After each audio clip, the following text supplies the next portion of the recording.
உள்ள போகாதீங்க. Hello back connect பண்ணிக்கோ.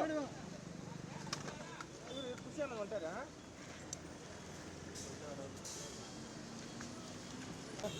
அவர் மட்டும் சார் வந்துடுங்க sir.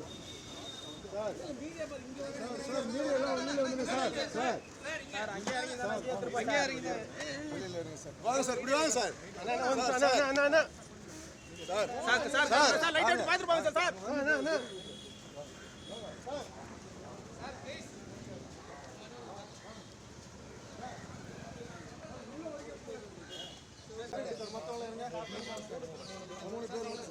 Okay sir okay sir stop பண்ணுப்பா.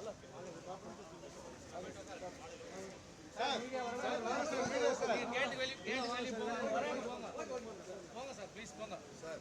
மேடம் மேடம் மேடம் வாங்க மேடம். அவங்க மட்டும் இது ஒரே ஒரு சார் போறது மட்டும் வெளியில வந்து எப்படி பேட்டி கொடுக்குறேன்னு சார். நான் அதெல்லாம் கார் அங்கே நிறுத்துறேன் சார் ப்ளீஸ் ஸ்டாப் பண்ணுங்க சார் வெளியே எடுத்துக்கலாம் ஸ்டாப் பண்ணுங்க சார் போங்க சார் சார் ப்ளீஸ் போங்க சார் சார் நீங்களாம் சொன்னா கோஆபரேட் பண்ணுங்க சார். ஓகே சார் அது இதுல வெச்சு வெளிய பின்னாடி வாங்க. வெச்சு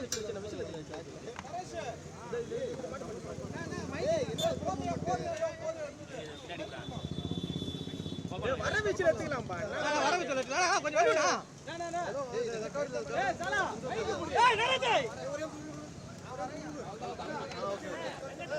ஓகே ஓகே போடுறா.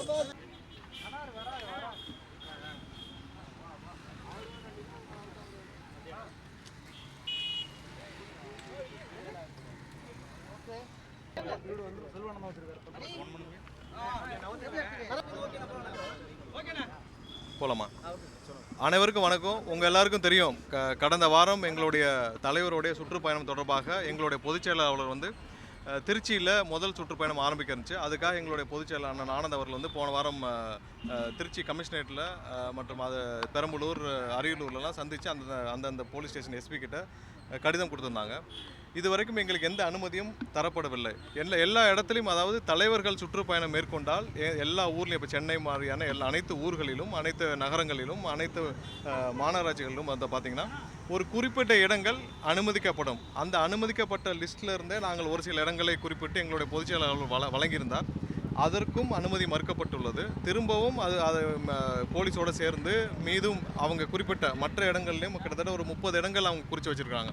ஸோ அந்த 30 இடங்களிலும் நாங்கள் மறுபடியும் கிட்டத்தட்ட 2 கடிதங்கள் கொடுக்கப்பட்டுச்சு. இன்றைக்கி காலையிலேயும் 3வது கடிதமாக போலீஸாரே அவர்கள் எங்கே இடம் உகந்ததாக இருக்குதோ அந்த இடத்தையே குறிப்பிட்டால் கூட அங்கேயே நாங்கள் எங்களுடைய தலைவரின் பயணத்தை அந்த வழியிலாக மேற்கொள்கிறோம் என்று கடைசியாக இன்று காலை கடிதம் கொடுத்திருக்கிறோம்.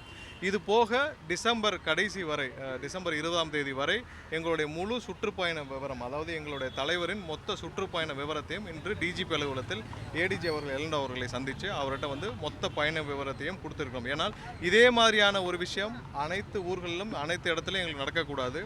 இன்னொன்று, ஒரு தலைவர், ஒரு கட்சியின் தலைவர், இன்றைக்கி மக்கள் அபிமானத்தை பெற்ற தலைவர் எங்களுடைய அண்ணன் விஜய் அவர்களின் ப்ரோக்ராம் மட்டும்தான் எல்லா இடத்திலும் தடை செய்யப்படுகிறது. எங்களுடைய கட்சி நிர்வாகிகளுடைய ப்ரோக்ராம் எல்லா இடத்துலையும் அவருடைய நிகழ்ச்சிகள் எதற்கும் அனுமதி கிடைப்பதில்லை.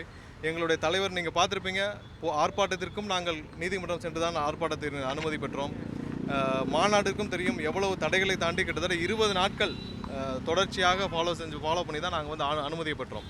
அதே போல் சுற்றுப்பயணம், நீங்கள் எல்லா தலைவர்களும் சுற்றுப்பயணம் மேற்கொள்கிறாங்க, எல்லா கட்சியினரும் மேற்கொள்கிறாங்க, எல்லாருக்கும் கிடைக்கும் அனுமதி எங்களுக்கு கிடைப்பதாக இல்லை.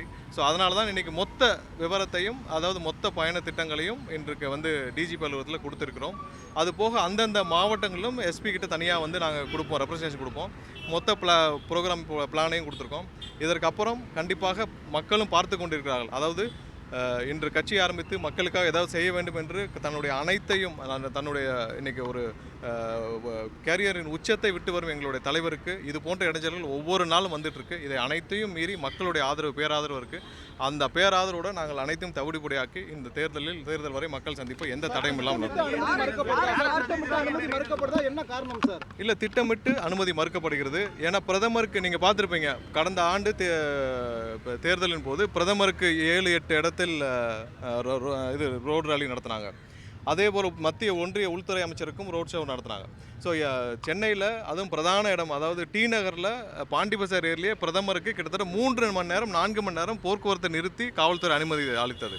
ஏன்னா காவல்துறைக்கு அந்த ஃப்ரீடம், அந்த இது இருந்துச்சுன்னா கண்டிப்பாக அவரால் செய்ய முடியும், எந்த இடத்துலையும் செய்ய முடியும்.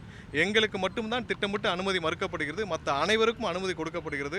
எங்களுக்கு மறுக்கப்படுகிறது, விவசாயிகள் போராட்டத்துக்கு மறுக்கப்படுகிறது, வாழ்வாதாரத்துக்கு போராடும் தூய்மை பணியாளர்களுக்கு மறுக்கப்படுது. மக்கள் அபிமானத்தை பெற்ற தலைவர் எங்கள் அண்ணன் விஜய் அவர்களுக்கு மட்டும்தான் மறுக்கப்படுகிறது, வேறு யாருக்கும் மறுக்கப்படவில்லை.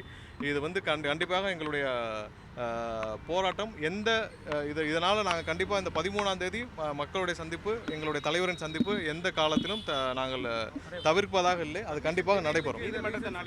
இல்லை நாங்கள் கண்டிப்பாக, ஏன்னா ஒரு தலைவர் மக்களை போய் சந்திக்கிறதுல எந்த தப்பும் கிடையாது, அது அடிப்படை உரிமை. 13ஆம் தேதி திட்டமிட்டபடி எங்களுடைய தலைவரின் மக்கள் சந்திப்பு கண்டிப்பாக நடைபெறும். நாங்கள் கண்டிப்பாக பொதுவாக எல்லாருக்கும் சேர்த்து மொத்த அனைத்து திட்டங்களையும் சேர்த்து நாங்கள் நீதிமன்றத்தை நாடுவோம். ஆனால் 13ஆம் தேதி கண்டிப்பாக திட்டமிட்டபடி எங்களுடைய தலைவரின் சுற்றுப்பயணம் கண்டிப்பாக நடைபெறும். ஏடிஜிபி எல்லண்டோ பார்த்து நாங்கள் டிஜிபி இப்போ வெளியில் வேற ஒரு ப்ரோக்ராமில் இருக்கிறனால நாங்கள் வந்து ஏடிஜிபி எல்லண்டோ அவர்களிடம் கொடுத்துருக்கோம். இல்லை, நேற்று வரை எங்களுக்கு ரிட்டனாக வந்து ஒரு சில இடங்கள், நாங்கள் குறிப்பிட்ட இடங்கள், அதாவது அதெல்லாம் அனுமதிக்கப்பட்ட இடங்கள், ஒவ்வொரு இடத்துலையும் வந்து ஒவ்வொரு ஊர்லேயும் அனுமதிக்கப்பட்ட இடங்கள்னு காவல்துறை வைத்திருக்கிற இடங்களின் லிஸ்ட்டில் வாங்கி தான் நாங்கள் ஒரு சில இடங்களை குறிப்பிட்டோம். அதற்கும் அனுமதி மறுக்கப்பட்டது. அதனால் நாங்கள் இன்றைக்கி என்ன சொல்லியிருக்கோம்னா, இன்றைக்கி காலையில் 10 மணிக்கு எங்களுடைய நிர்வாகிகள், மாவட்ட நிர்வாகிகள் திருச்சியில் லெட்டர் கொடுத்துருக்காங்க. அதில் என்ன குறிப்பிட்டிருக்கோம்னா, போலீஸே ஒரு இடத்தை தேர்வு செய்து கொடுத்தாலும் நாங்கள் அதில் நடத்தி கொள்ள தயார் அப்படின்னு சொல்கிறாங்க. அவங்க வந்து போக்குவரத்து நெரிசல், மக்கள் நடமாட்டம் அதிகம் உள்ள பகுதின்னு சொல்கிறாங்க. மக்கள் நடமாட்டம் அதிகம் உள்ள இல்லாத பகுதினா நாங்கள் பாலைவனத்தில் தான் வச்சுக்க முடியும், இங்கே ஊர்களில் வைக்க முடியாது. சென்னையில் பிரதானமான இல்லை ஒரே நிமிஷம், சென்னையில் பாண்டி பசார்லேயே பிரதமருக்கு ரோட் ஷோவுக்கு அனுமதித்த இந்த அரசு பாண்டி பசாரில், டி நகரில் பிரதானமான பாண்டி பசாரில் அனுமதித்த அரசு கிட்டத்தட்ட 8 மணி நேரம் போக்குவரத்து அனைத்தும் முடக்கப்பட்டது பாண்டி பசாரில். அதையே செய்ய முடிந்த அரசு இப்போ நாங்கள் வந்து, அதுவும் ஸ்கூல் நாள் அன்றைக்கெலாம் லீவு, நாங்கள் சனிக்கிழமை தான் 13ஆம் தேதி திட்டமிட்டது, அன்றைக்கி ஸ்கூல் காலேஜஸ் லீவு நாள், அன்றைக்கி எந்த இடையூறும் இருக்காது. கண்டிப்பாக காவல்துறை என்னத்தால் செய்ய முடியும். ஆனால் அவர்களுக்கு யாரிடம் இருந்தோ வந்த அழுத்தத்தின் காரணமாக இப்படி நடந்தது. சுகாதார ஊழியர்கள் வந்து ப்ரொடெஸ்ட் பண்ணும்போது அங்கே வந்து நான் வந்தேன்னா சில பிரச்சனைகள் ஏற்படும் அப்படின்னு சொல்லி வீட்டுக்கு அழைச்சேன். இல்லை, சுகாதார பணியாளர்கள் அவர்களே கேட்டுக்கொண்டதன் அடிப்படையில் அவர்களே அந்த பேட்டி சொல்லியிருக்காங்க. அவர்களே கேட்டுக்கொண்டதன் அடிப்படையில் தான் எங்களுடைய தலைவர் வந்தால் அதை காரணம் காட்டி அவருடைய போராட்டத்திலிருந்து அவர்கள் விரட்டி அடிக்கப்படுவார்கள் அவர்கள் கேட்டுக்கொண்டதன் அடிப்படையில் தான் எங்கள் தலைவர் வரவில்லை. மற்றபடி கண்டிப்பாக வந்திருக்கும். காவல்துறை அனுமதி மறுக்கப்பட்டால் திட்டமிட்டபடி நடைபெறுமா? கண்டிப்பாக அதை பரிசீலித்து அந்தந்த மாவட்டங்களுக்கு அனுப்பி அது தேவையான அப்ரூவலை கொடுக்குறோன்னு சொல்லியிருக்காங்க. கண்டிப்பாக இதில் மக்களை சந்திக்க எந்த தடையும் இல்லை. எங்களுடைய தலைவர் கண்டிப்பாக திருச்சிக்கு போகிறதோ, அது ஒன்றும் திருச்சி ஒன்றும் வந்து ஒரு தடுக்கப்பட்ட பகுதியோ இல்லை யாரும் போகக்கூடாத பகுதியோ கிடையாது. திருச்சி இந்த மாநிலத்தின் ஒரு பகுதி. கண்டிப்பாக அங்கே போகிறதுக்கு எந்த தலைவருக்கும் எந்த தடையும் யாரும் போட முடியாது. கண்டிப்பாக எங்களுடைய தலைவரின் சுற்றுப்பயணம் இருக்கும். இல்லை, இன்னும் ஒரு நாள் பார்த்துட்டு போவோம். பட் 13ஆம் தேதி கண்டிப்பாக இருக்கும். அதற்கப்புறம் மொத்தமாக தமிழகத்தில் உள்ள அதில் என்ன நடக்குதுன்னு பார்த்துட்டு மொத்தமாக தமிழகத்தில் உள்ள எல்லா பகுதிகளும் எங்களுடைய சுற்றுப்பயண விவரம் கொடுத்துருக்கோம்னா மொத்தமாக சேர்த்து நீதிமன்றத்தின்படி ஒரு வழிகாட்டுதல் இருப்போம். எல்லா மக்கள் சந்திப்பும் டே டைமில் தான் நடத்த முடியும். எல்லாம் இரவு ஒரு 12 மணிக்கு 1 மணிக்கு நடத்த முடியாது. மக்கள் சந்திப்பு, மக்களை சந்திக்க ஒரு கட்சியின் தலைவருக்கு பகல் நேரங்கள், அதுவும் வந்து நாங்கள் கேட்டிருக்கிறது ரொம்ப லீனியண்ட்டாக சனிக்கிழமை கேட்டிருக்கோம். சனிக்கிழமை கண்டிப்பாக பள்ளி கல்லூரிகளுக்கு அன்றைக்கி லீவு நாள் அன்றைக்கி கேட்டிருக்கோம். ஸோ அதை தடுப்பதற்கு யாருக்கும் உரிமை இல்லை. நீங்கள் மற்ற தலைவரோட சந்திப்பு அந்த திட்டமிடலாம் பாருங்கள், எதையும் பார்க்காமல் அன்றைக்கி பக்காவாக ஒரு ஒர்க்கிங் டே இருக்கும். அன்றைக்கி வந்து ஒரு பிரதான சாலைகளில் வச்சுருக்குறாங்க. ஏன் நேரு ஸ்டேடியத்தில் வைக்கலையா, இல்லை சென்ட்ரலில் வைக்கலையா, இல்லை டி நகரில் வைக்கலையா? ஸோ முக்கியமான இடங்களில் அவங்களால செய்ய முடியும். ஏன்னா ஆல்டர்னேட்டிவ் ரூட்ஸ் கண்டிப்பாக காவல்துறையில் போட முடியும். ஆல்டர்னேட்டிவாக ரோடு டிராஃபிக்கை மூவ் பண்ணுறது கண்டிப்பாக பண்ண முடியும். இது எல்லாம் தாண்டி கண்டிப்பாக அரசியல் காழ்ப்புணர்ச்சியின் ஒரே காரணமாக தான் இது நடக்குது. நேற்று கூட எங்களுடைய பொதுச் செயலாளர் மீது ஒரு வழக்கு தொடுக்கப்படுது. கோயிலில் போய் சாமி கும்பிட்டு போகிறதுக்குள்ளே ஒரு வழக்கு, அதுவும் வந்து நான் பெயிலபிள் செக்ஷனில் ஒரு வழக்கு. இதெல்லாம் எங்களுடைய தலைவரின் டூர் ப்ரோக்ராமை முடக்கிறதுக்கான செயல். எதுவும் எங்களை தடுக்காதுன்னு தான் எங்களுடைய கடைசி கருத்தாக. இல்லை, இதில் மக்களை போய் சந்திக்கிறதுக்கும் திருச்சி போகிறதுக்கும் எங்களுடைய தலைவர் போகிறதுக்கும் யாரும் தடை போட முடியாது. இப்போ யாராவது திருச்சி போகக்கூடாதுன்னு சொல்லுவாங்களா? திருச்சியில் போய் அங்கே போய் அங்கே இருக்கிற பகுதியில் பார்க்கக்கூடாதுன்னு சொல்லுவாங்களா? எங்களுடைய தலைவரின் சுற்றுப்பயணம் கண்டிப்பாக இருக்கும். அவர்கள் இன்றைக்கி நாங்கள் கொடுத்ததே அவர்கள் எங்கே அனுமதிக்கிறாங்களோ அங்கே பண்ணிக்கிறோன்னு சொல்லிட்டோம். நீங்கள் எங்கே காவல்துறை எங்கே இதில் அனுமதி கொடுத்தாலும் எந்த இடத்தில் கொடுத்தாலும் நாங்கள் செய்து கொள்ள தயார்னு சொல்லியாச்சு. இதுக்கு மேலே நாங்கள் என்ன சொல்கிறது? இன்னைக்கு எதிர்க்கட்சி தலைவரோட சுற்றுப்பயணம் இருக்குது. நீங்கள் எல்லாம் பார்த்துட்டு இருப்பீங்க. லாஸ்ட் 3 மந்த்ஸாக நடந்துட்டு இருக்கு. இந்த 3 மாதங்களாக எந்தவித தடையும் கிடையாது. எதிர்க்கட்சி தலைவர் எந்தவித தடையும் கிடையாது. இன்னும் பல பேர் சுற்றுப்பயணம் செய்கிறாங்க. எந்த தடையும் கிடையாது. அவர்கள் செய்வதெல்லாம் எல்லாருக்கும் வந்து எந்த ஒர்க்கிங் டேயும் பார்க்குறதுல எதுவும் இல்லை. நாங்கள் அப்படி கிடையாது. நாங்கள் கண்டிப்பாக பொதுமக்களின் கருத்தில் கொண்டு தான் எங்களுடைய தலைவரின் சுற்றுப்பயணம் இருக்கும். எங்கள் தலைவரும் அதில் ரொம்ப வந்து கீனாக இருப்பாங்க. எங்கெங்கே பொதுமக்களுக்கு எந்தவித இடையூறும் இல்லாமல் என்ன செய்யணுமோ அதுதான் எங்கள் தலைவரும் செய்வாங்க. மக்களை கண்டிப்பாக சந்திப்பது ஒரு தலைவரின் ஒரு அடிப்படை உரிமை. அதை கண்டிப்பாக பரிசீலனை செய்வோம்னு சொல்லியிருக்காங்க. நாங்கள் கிடைக்கும் நம்புறோம். இருந்தாலும் நாங்கள் நீதிமன்றம் நாடுவோம்.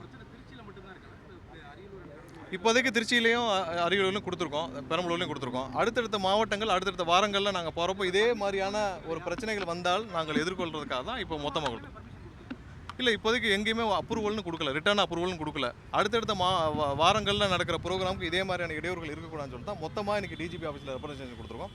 அடுத்தடுத்த மொத்தமாக எல்லா பிளானுக்கும் சேர்த்தா நாங்கள் அடுத்து வந்து நீதிமன்றத்தில் உயர்நீதிமன்றத்தை நாடி அங்கே வந்து ஒரு டைரக்ஷன் பெறலான்னு திட்டமிட்டிருக்கோம். அது இந்த வாரத்தில் நடக்கிறதை பொறுத்தான். பட் கண்டிப்பாக இதில் இந்த 13வது ப்ரோக்ராமில் எந்தவித தடையும் இருக்காது. ஒரு மக்களை சந்திக்கிறதுல எந்தவித தயக்கமும் இருக்காது. இதில் நாங்கள் எங்களுடைய பயணம் திட்டமிட்டபடி இருக்கும். சரி, தேங்க்யூ.